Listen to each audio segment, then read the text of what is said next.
அவர் ஏ ராசா என்பதை அபியூசிவ் ராசா என்றுதான் சொல்ல வேண்டும்.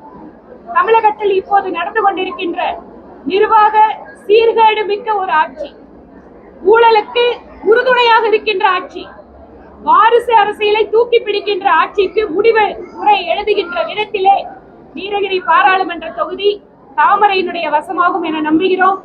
இங்கு இருக்கக்கூடிய தொகுதியினுடைய எம்பி ராசா அவர்கள் அவருடைய பேச்சு முழுவதும் எப்போதும் அடுத்தவர்களை அருவருக்கு தகையில் பேசுகின்ற வகையில் தான் இருக்கிறது.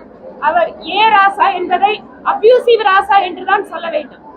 ஆக்கப்பூர்வமாக நேர்மறை எண்ணத்தோடு அரசியல் இருக்கிற சூழலை அவர் மாற்றி ஒரு அருவருக்கு தக்க ஆபாசமான பேச்சுக்களால் அரசியலை மாற்ற வேண்டும் என நினைக்கிறார். ஒருபோதும் நீலகிரி பாராளுமன்ற தொகுதியினுடைய மக்கள் அதை விரும்ப மாட்டார்கள். பாரத பிரதமருடைய அத்தனை நல்ல திட்டங்களையும் இந்த தொகுதியினுடைய மக்களுக்கு எடுத்து செல்வதற்காக பாரதிய ஜனதா கட்சி உழைத்துக் கொண்டிருக்கிறது. இந்த மாவட்டத்தினுடைய தலைவர்களாக திரு மோகன்ராஜ் அவர்களும் திருமதி சங்கீதா அவர்களும் கடுமையாக தேர்தலுடைய பணியை ஆரம்பித்து நடத்தி கொண்டிருக்கிறார்கள். ஒவ்வொரு பூத்திலேயும் 5 இடங்களிலாவது தாமரை சின்னம் வரைய வேண்டும் என எங்களுடைய தேசிய தலைவர் சொன்னதற்கு பின்பாக அந்த இயக்கம் வலுப்பெற்று நீலகிரியிலே பல்வேறு இடங்களில் தாமரை சின்னம் வரைகின்ற பணி வேகமாக நடைபெற்றுக் கொண்டு வருகிறது.